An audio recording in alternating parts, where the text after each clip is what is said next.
Lie, lie, lie, lie, lie, lie, lie, lie. Lie, lie, lie, lie.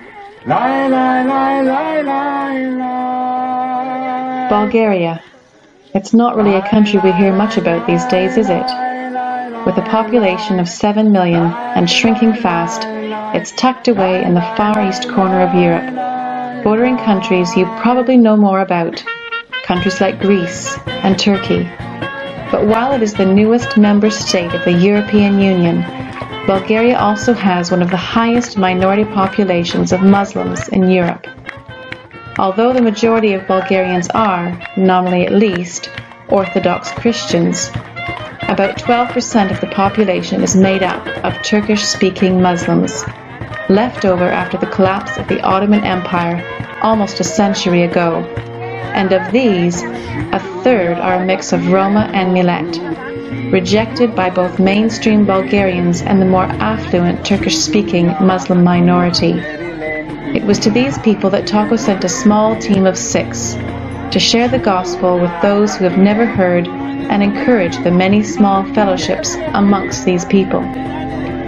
In the 90s, there was a major revival amongst these folk. Although many fell away after the waves of miraculous healing slowed, God is still moving, using music, drama, dance, and a variety of different puppets. The Taco team's performance told the story of the creation and fall. And it was strangely appropriate here in the poorest parts of rural Bulgaria. On the one hand, we were surrounded by rolling hills and lush valleys, but on the other, people living under the curse of discrimination and the fruits of poverty, alcoholism, people trafficking, unemployment, and any number of other sicknesses clearly display what happens when people fail to love God and their neighbors. On most days, our local contacts would take us to one of the 2 villages.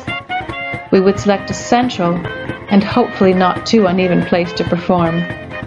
Following a quick setup, we'd play a couple of Turkish songs to draw a crowd and move straight into the gardener show. Usually, a local pastor would summarize the show for us in either Bulgarian or Turkish and challenge the audience with the claims of Christ. We would do a final song, and while some of us would be besieged with children, others would do our best to share the gospel with those who would listen and pray for the many sick people we met. Even in these difficult places, it was so encouraging to see the hope in the lives of those who have embraced Christ. We were struck by the resilience of local pastors who have built churches from shipping containers and fill them with the people singing the hearty praises of God. In fact, one pastor we worked with had a near-death experience the day we met him. While suffering what sounded like a heart attack, he sensed God telling him there was more work to be done, and then warmth returned to his arms and legs. And when we saw God miraculously answer some of our prayers for healing, we would be doubly overwhelmed by others seeking their own touch from God. Please pray for this nation, that God would continue to grow His church amongst the Roma and Millet, and also that God would send more workers to the other more or less totally unreached Turkish-speaking Muslim minorities in Bulgaria.